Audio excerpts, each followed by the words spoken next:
Hi everyone, Sharif here, the creator of Quantum Second Core Loader. In this video, I'm gonna show you the update of my Quantum Second Core Loader, which is now in version 5.6 and its tools is version 1.1.3. So here it is.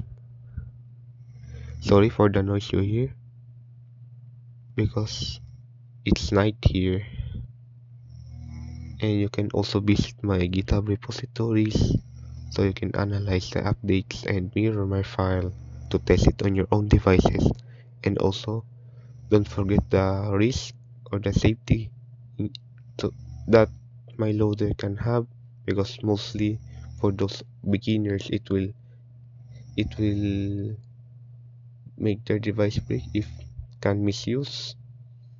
And also you can also message me in these GitHub repositories if some issues are found. And that's all. Thank you.